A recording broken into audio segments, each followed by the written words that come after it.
Welcome to the Art of Marketing Operations, a Taylor podcast. Here you can grow your knowledge about marketing operations, listen to ideas and strategies to help you scale, grow, and optimize your efficiency, drive your speed to market, and enrich your work life. Let's get to it. Welcome to the Art of Marketing Operations, a Taylor podcast. I'm Glenn Bottomley, and today my guest is Erin Newkirk, Chief Brand and Marketing Officer at Caribou Coffee, a global premium coffeehouse brand founded in 1992. Thanks for joining us today, Erin. Hi, I'm happy to be here. Thanks for having me. Well, let's go all the way back to one of the early starts in your career, and that was when you founded Red Stamp back in 2005. So what lessons did you learn creating some incredible technology, an e-commerce site, a mobile app, and an amazing new brand in the consumer marketplace? Oh gosh, can we remember 2005? It feels like actually between now and 2005 is the same amount of distance between 2020 and 2022. So I will try and remember that far back. Lessons learned galore. I would say that actually some of the lessons learned in my first part of my career, which was before I started my entrepreneurial journey in 2005, was really from the world of consumer packaged goods and educational services. And when I think back, those lessons ran super deep and are very true today. So even 30 years later, almost 30 years later from when I started my career, the best brands and the very best technology, actually, it all starts with a deep understanding and a solution to a human need. So, the needs, the wants, dreams, jobs to do, it's all in play. And Red Stamp, back in the day, that's what we were founded on. We were the modern day social secretary. And for the average chief household officer, who we called Kate, Glenn, you probably remember that, we called her Kate. Red Stamp was just her ever-ready assistant when she needed or wanted to thank, wish, invite, and announce. It's as simple as that. I love that. Thank you so much. Does it bring back memories? It totally brings back memories. I loved the Red Stamp brand. It was one of my favorites. Yeah. So, but let's jump now to Caribou Coffee. Sure. This brand has so many genuine brand touch points and brand values for consumers. 100% clean label beverages, 100% Rainforest Alliance certified, cage-free eggs, so much more. What is driving these values-first branding initiatives at Caribou? Well, first and foremost, it's the authenticity of the brand. And that was from the early days, back when it was founded in 1992, so 30 years ago. Caribou was actually founded to create day-making experiences that spark chain reactions of good. And I would say that that's our purpose statement today. But the wonderful thing about Caribou is it's been consistently that, maybe in different wording, everything from deliver personal service to create day-making experiences, but really all centered around that authenticity in what we do with and for our communities. So that, I think, everyone I talk to, everyone that, we hold focus groups with or run into in the street or even in my own household, I think everyone feels that same way, and was one of the reasons I was really attracted to come to Caribou is because of that authenticity. We do that, as you mentioned, through product sustainability, product innovation, store interactions with our team and with our guests. The price value that we pack into each and every latte and mocha, things like real chocolate and real caramel sauce, or for those who are pumpkin crazy, real pumpkin puree. So real ingredients are better for you. They taste better. So again, it goes back to just understanding our consumer, which we just talked about, and then thinking through how we can show up authentically for that consumer. And I can personally attest to that. Every single time I walk by or go into a Caribou, it is always packed. It is just always packed. So that's great. And so if you think about, because of that, because it's always packed, generating new business, the sales that are happening there, increasing profits and all that. I mean, clearly that can be challenging during good times, versus, even more challenging during turbulent times. You talk about, just the pandemic over the last 3 years. So what are some of the strategies that you use to sort of continue to forge ahead and not lose traction with, the brand's growth, during difficult market conditions? Like, what's some of the keys? Well, I mean, there are a few of them that I'll speak to. I'm sure there are many more. So I'll kind of capture the highlights there. I don't even know if actually we can call these times difficult anymore, because I really think it's our new normal. So I think that we've met our new normal, and every brand that isn't authentically digging in to find the win-win-win for their stakeholders, for their vendors and their partners, from their customers or their consumers, they're going to be really, really challenged. So I would say my challenge, and to all brands, is to understand the authentic win-win-win. And at Caribou, we're lucky in the sense that it's pretty simple. I work with humans who understand and have seen growth happen from the authentic care for their team, their consumers, and their quality. We talk about this all the time at Caribou, but we say we stand for three things. And everyone in our company, if you were to say, Glenn, if you were to come in and say, okay, Caribou, what are the three things that matter around here? Everyone would say team, guest, and quality in that order. And it's just been something that we hold true.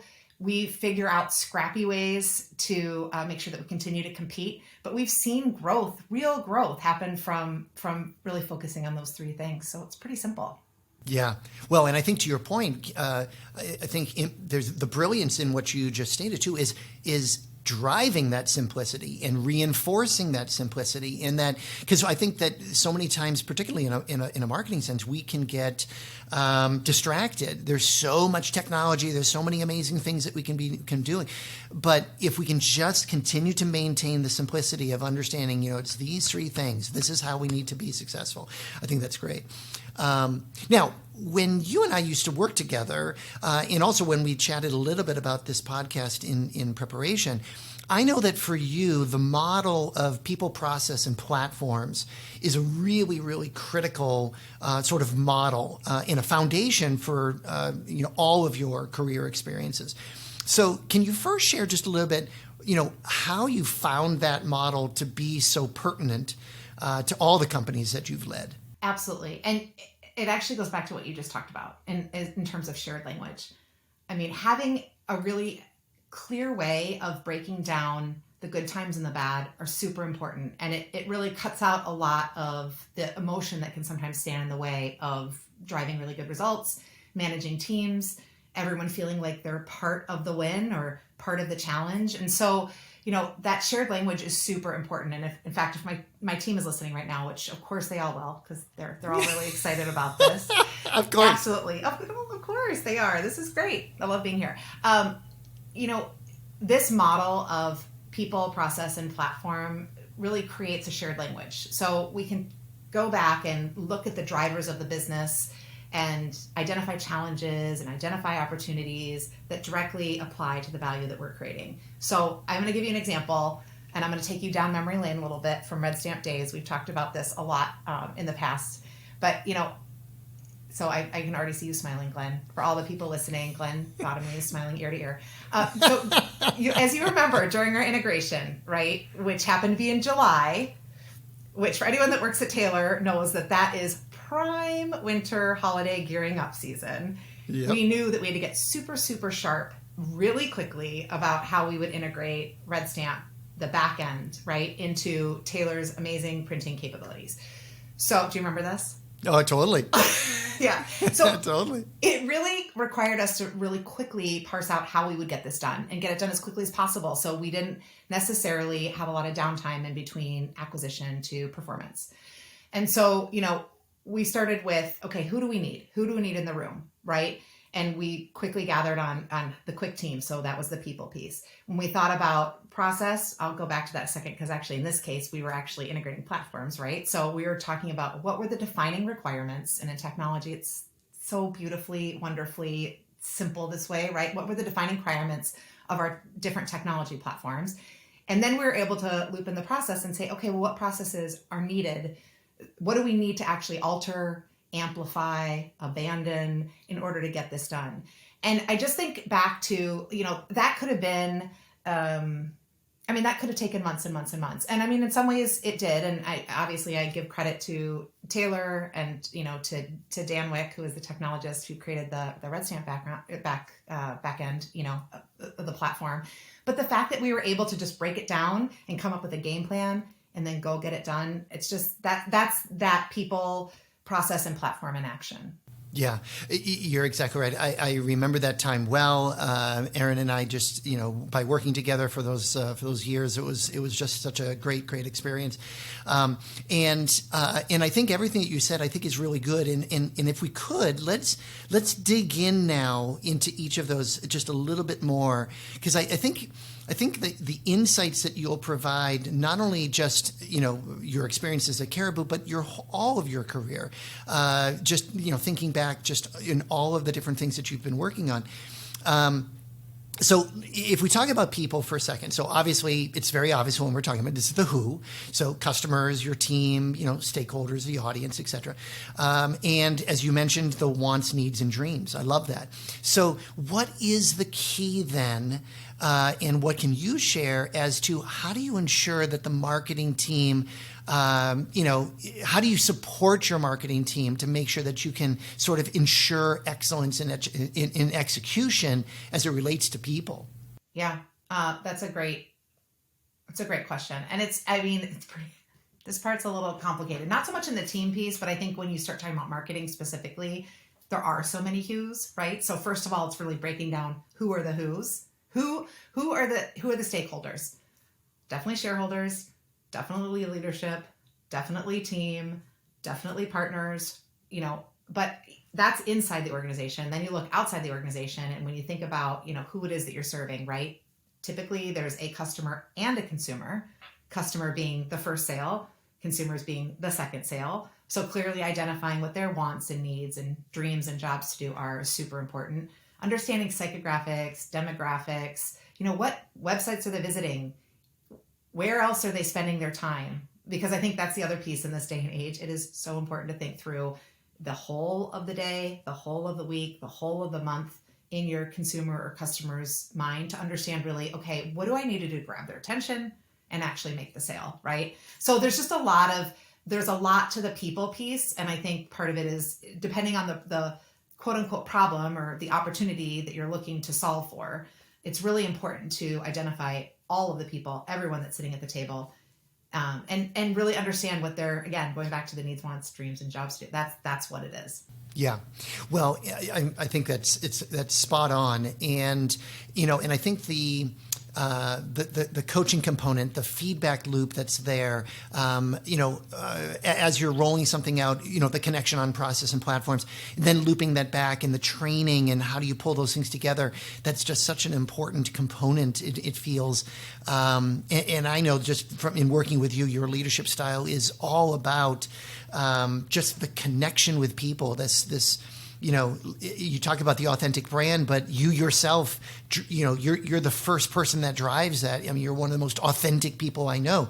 And so I think that's... Thank you. That means a lot. So thank you for that. Sorry, not to derail, but thank you.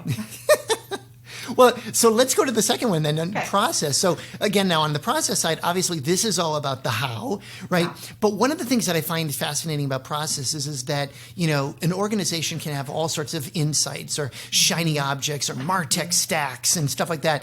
But obviously if you don't have a good process, everything can break down. So kind of a similar question, how have you been able to drive and lead your marketing teams to ensure that you have optimized your processes, and or how do you know that the processes that are going to touch the consumer, that those processes are also optimized? What's the best way? You touched on it in the sense that when you talked about making sure that you're measuring and always listening as you go. So I think, that's obviously a really important piece of it, but it really starts as I talk to my team, we spend a lot of time, we talked about the who, we talked about the people, but from a marketing perspective, the next level up is, what is the larger truth that differentiates the work that we're doing, right? So like looking at macro trends, looking at the world, looking at micro trends, in your industry, when you look at like our purpose, our key brand benefits, our reasons to believe, like why we're actually doing what we just said about the wants, dreams, needs, jobs to do, right? Like when you think about what really differentiates us from all of that, what our competition is doing, how do we create that true connection? How do we co-create? And how do we sustain that? So there is a lot of, from operations and a MarTech perspective, I mean, there's everything just really from understanding that we're looking at the world, the world as whole, we're looking at our industry, we're looking at our humans, and then we're creating processes that allow us to track the journey of the who as they go throughout their day and their process, and making sure that we're checking in. I mean, there's things like from a NPS brand health perspective, right? There's perception, there's making sure that you're checking in with your team and, you know, they're getting what they need in order to do their job.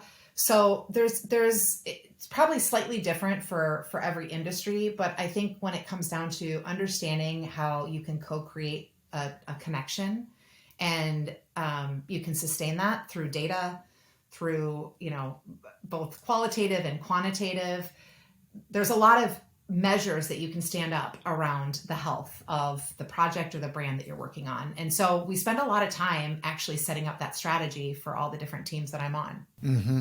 I really want to pause for a moment and really reinforce your comment about co-create. This was something that I think is such a powerful lesson from a marketing perspective. And, you know, in a lot of times, sometimes I'll have people ask, what does co-create really mean? And so I'll be interested in your take on this as well. But, you know, one of the best lessons that I, you know, ever heard was your mobile phone. You know, Apple or Google will create a mobile device, but then they provide all the technology. It's all right there. But then you put your picture on the lock screen and you're downloading the apps that you want to have on your phone. And you know, add all of the content, you know, and, you know, contacts or, you know, material or whatever else that you load in, photos and, you know, the content that you have or recordings or your favorite podcast. Just saying.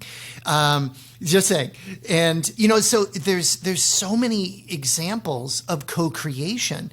So can we talk a little bit about what's been some of your examples? Obviously, Red Stamp was one, you know, certainly that we knew about. But, you know, in other examples in your career where this notion of co-creation has become an important component of how you resonate with your buyer. I love that. Glenn, my gosh, we could talk about this for like a whole other hour. So I'm gonna try and keep it brief. You know, when you think about co-creation and you think about really understanding where you're starting from, what opportunity or problem you're solving, and then you think about the joy that you can bring to that. I think that's your example of the mobile phone is perfect when you think about like adding your own photo and personalizing it, make it feel your own. I mean, at the core, the definition of brand is all about a shared collection of beliefs that your consumers, customers, and company feel about what it is that you're doing, that product and service that you're offering. You know, through the ages, it's been called different things, right? Because remember when the big thing was, you know, how do you go viral, right? Like what's that, you know, what's that trigger that all of a sudden the tipping point, right? That like takes you from 0 to a gajillion. And I think it's when other people are telling more stories about you than you're telling yourself. So setting up like so the how behind all of that is setting up really tight brand guidelines. So people know and understand what it is that you're trying to do, not only what you're trying to do, but why you're doing it, and then the how to do it, and then letting it go a little bit, right? Because to your point, like, I mean, I don't know, I guess Apple probably knows what photos I have on my phone or whatnot. But they're still allowing me to make it feel like it's my phone. And I just think, you know, we do it in the coffee business when you think about the conversations, actually, you would love the conversations we have around drink innovation, right? And personalization on that. Thinking about like dairy alternatives and, you know, how we make it when you go into to the Caribou Coffee app.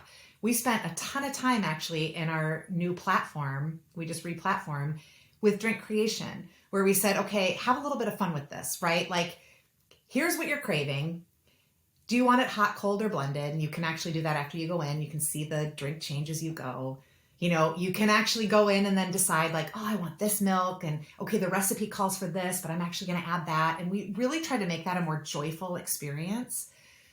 And then at the end of the day, you can save it as your favorite and name it, right? And so it's those types of things that, I mean, it might start with our recipe, but really it's something that people feel ownership over, and we're thrilled that they do, right? Well, and that was one of the things that I was actually going to reference. You already hit it, was the Caribou Coffee app, and and then the Caribou perks, and how how you can share a perk.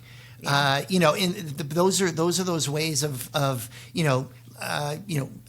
co-creating with your buyer, your customer, your consumer, but also doing it. I love the phrase that you use. The joy, doing it and just bringing joy. And it's maybe it's just a small little thing, but it's just how can you introduce the joy? So I love that. Okay, so let's shift to the third one then. So platform. So we talked about the first two.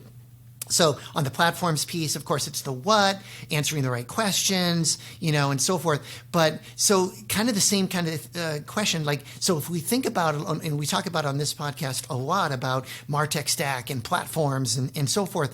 So what's been some of your keys to success to ensure that your marketing team is sort of utilizing the right MarTech stack and or that, the things that are touching the customers, i.e. a mobile app, for example, are hitting the right notes with your audience? Great question.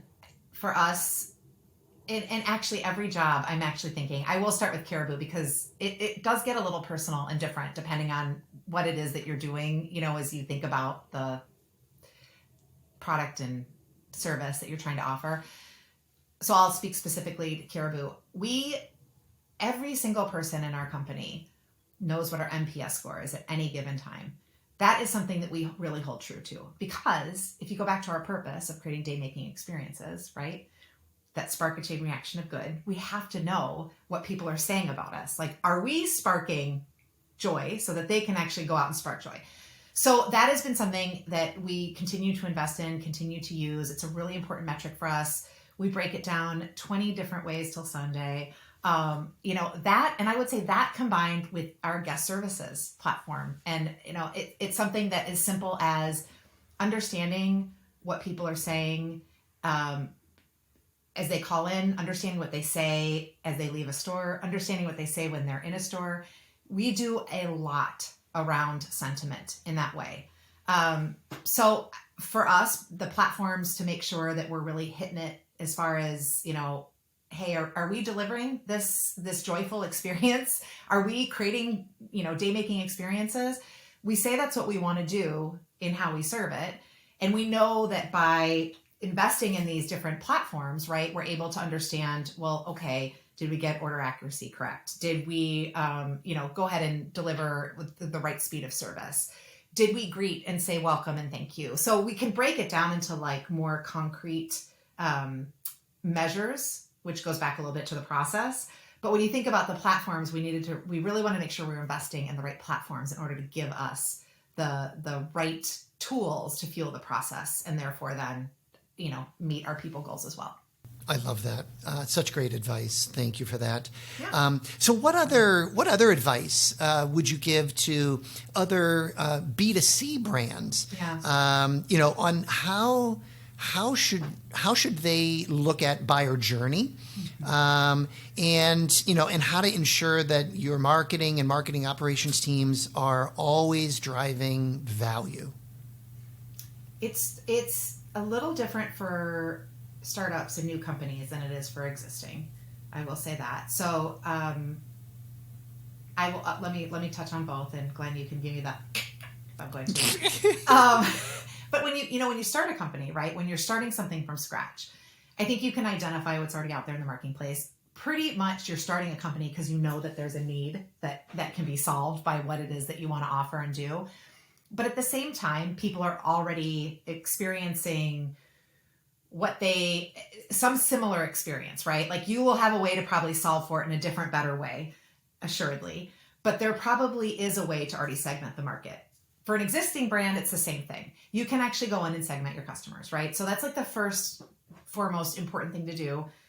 Knock that up against the competitive set to understand, okay, like here are the people that are either vying for the same dollars, the same need state, or just a similar need state, but different dollars, but dollars that actually are flexible and can move around a lot, right? So not necessarily like for us, we don't just look at coffee, right? Because people can go, first of all, a lot of places for coffee, but they can also go to a lot of different places to create, to get those day making experiences, right? So for us, we have a pretty interesting competitive set where we look at attention and dollars and product. But if you're able to segment the customers, segment the industry, then you're able to carve out, okay, who are the consumers or the customers? This is true for, I guess, both B2C and B2B, that we think that we, can differentiate, that we know that we are going to solve this huge opportunity and problem for. And once you do that, then you can start actually digging in to say, okay, let's understand who they are, what they need. So back to the we're talking about with people, and then create that whole journey, like truly a journey map from start to stop of how you want them to experience the problem or the need that they have, and then how you're actually going to address that. We talk a lot about pre-app post. When we say pre-app post, we say it really fast. What we mean is pre-app post store, in the sense that for us, it starts with the moment that someone's like, I want a great cup of coffee, or I want to go someplace and have an awesome time with, my friend, or have a great meeting, or whatever it is, right? That's the opportunity. And then we think through all the things that we can do to make it convenient, to make it awesome, to make them feel appreciated and loved. And then at the end of the day, have a really great experience with our products. So truly it's that. It's starting with like the market understanding, then digging down to understand who the segments are that you think you can best serve, and then drawing out the journey from beginning to end of how you want them to feel about your product, and then making sure that you're also figuring out a way to bring them back, right? Yeah, and connecting everything we've talked about together there. What I think is fascinating is understanding that consumer journey, and then once you know what that ideal journey is, not only what they're asking for, but what would also sort of surprise and delight them, is then once you've got that sort of mapped out, then it's, I think, using your framework. Now, how do the people of your organization help to deliver that? How do the processes of your organization help to deliver that? How do the platforms in your organization help to deliver that? So it's just fascinating to see, the kind of how it all sort of connects together. Yeah, you got it. That's right. Interesting. Yeah, that's fantastic. So then when you think about physical marketing impressions, so obviously Caribou has a ton. So, think about promotional items, obviously gift cards, shrink sleeves, product packaging, in-store signage, counter decals, permanent signage, any other of these physical marketing touch points that your customers can see or touch or experience. How are you sort of integrating both the physical marketing with your digital marketing to create sort of this overall integrated marketing strategy? Yeah. So you're talking about the pre-app post, right? Yeah. Essentially. Yeah. Essentially. No, that's a great question, because I think everything today evolves around seamless coordination. I mean, so much so it's almost like, I'm not a conductor and I've never played in a wonderful orchestra. Maybe you have, but it's what I would think of when I think about sitting in the perfect seat in a perfect, sound auditorium experience, not necessarily hearing the individual notes, but just hearing everything together in concert, in stereo. I really think that's what it's all about. And I think it's interesting because in marketing and, having worked with some folks that don't understand the art and the science of marketing like you do, Glenn, and, most people that listen to this podcast, right? I think one of the things we can all agree on is some people, I think, really think, gosh, you've got to tell them everything you want to tell them all the time in all the places. And then you're like, well, okay, so then we're just like a disjointed orchestra, right? Like everyone's playing different notes and trying to actually complete the whole masterpiece all on their own. Whereas I think the beauty of marketing and the importance of marketing is sitting back and saying, okay, this, over here, this POS, right, is going to welcome them into the store, make sure that they understand that we're thrilled that they're here. We want to start making their day as amazing as possible from the moment they come in. And we're going to actually give them a little bit of a smile and a wink with something kind of fun and also beautiful and interesting and something that's going to make them be like, I'm so glad I picked this place, right? And then they're going to walk a little bit further and they're going to get to the, line and the queue, and they're going to see things along the way that make them smile again and tell them a little bit more about our brand or our offering. And they're going to go a little bit further. And I mean, you can see where I'm going with this, but it's just that idea of, I think pieces in and of itself don't have to do all the heavy lifting. It's when you can actually present against a purpose or present against a feeling. We actually, a lot of times when we do different promotional windows at Caribou, we have a manifesto and we're like, here's what our guest is feeling. Here's what our team is feeling as we head into the new year or into spring or into summer. This is how we want to make them feel in total. So it's just all of the instruments, all of the notes playing together. Yeah. Well, and we're recording this in the month of December. And so right now, on the website, I was just at a Caribou the other day, spread cheer. For all of the holiday beverages, and it's like you say, not only does the imagery evoke cheer, but just the way and the colorful fonts, because everything about it is just such a great, positive, uplifting sort of experience that you go. It's reflected on the website, it's reflected in mobile app, it's reflected in physical signage in the stores. It's beautiful. And it's like, it's not talking about, look at our new beverage. It's, you know what I mean? It's look at this. It's spread cheer. And right. I love the active, colorful, joyful nature of that. I think that's great. So, Erin, as you look ahead to 2023, what are you most excited about and what sort of keeps you up at night? Okay. Great questions. Yeah, good questions, Glenn. I am most excited about the growing curiosity and transparency around how companies are doing business. And I'll tell you, that might keep some people up at night, but for me, it excites me because I think one of the biggest challenges we have are trying to say all the great things that we do all at the same time. And, today's consumers, especially those Gen Zers, right, are an amazing group of humans who are thankfully very relevant to our business because it gives us that opportunity. I am endlessly excited about the reset that they are demanding in this world and, the incredible solutions on the other side, the platforms that are coming out to market to make it easier to translate great intent and integrity into strong capabilities and results. So like when I think about that, I think about all the work that's being done around sustainability, right? And how we can actually make sure that people know, hey, we're a company that really believes in sustainability and we're doing X, Y, and Z. And that's infinitely made better probably by a lot of people who listen to this podcast as far as marketing operations are concerned. So to me, that's really exciting. The demand is there. So therefore, all of a sudden, budgets and priorities are set to meet that demand. That's why I get excited. The fact that there's actually solutions out there that exist that help us execute that, I love it. As far as what keeps me up at night, I mean, that's a tough one. I think honestly, what keeps me up at night is the fact that this is going to get kind of deep and into humanity. It's not so much business, but I do worry a little bit about the fact that, the world needs to realize that everyone's really tender and is going through a lot right now before they start their day or, even by the time they get to the office or to log into their computer or whatnot. And what keeps me up at night is when I feel like people aren't honoring the humanness that has become so palpable during these last few years, with COVID, but also with this, economic environment that's hear about all the time, the impending recession, right? Super, super important and stressful. The supply chain, inflation, there's just, it just feels like right now, working parents, I mean, there's a lot.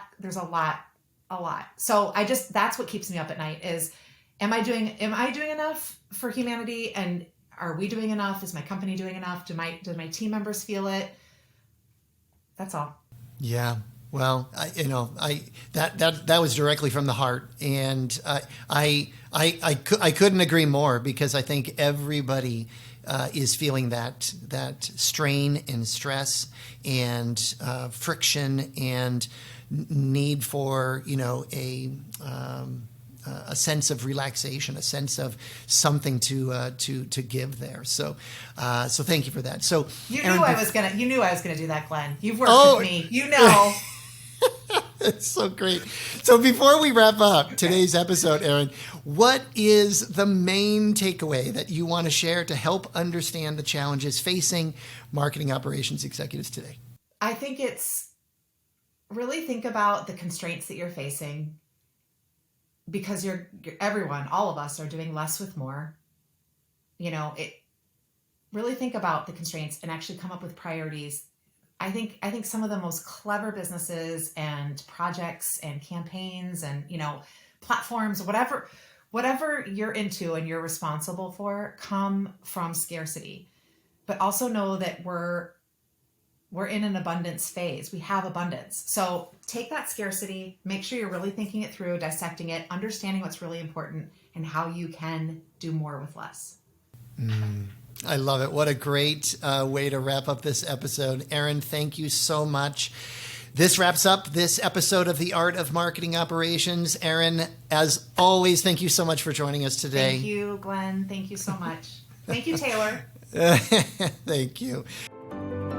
Thank you for listening to The Art of Marketing Operations, brought to you by Taylor. Don't forget to hit subscribe in your favorite podcast player. If you enjoyed this episode, please rate, review, and share. Until next time.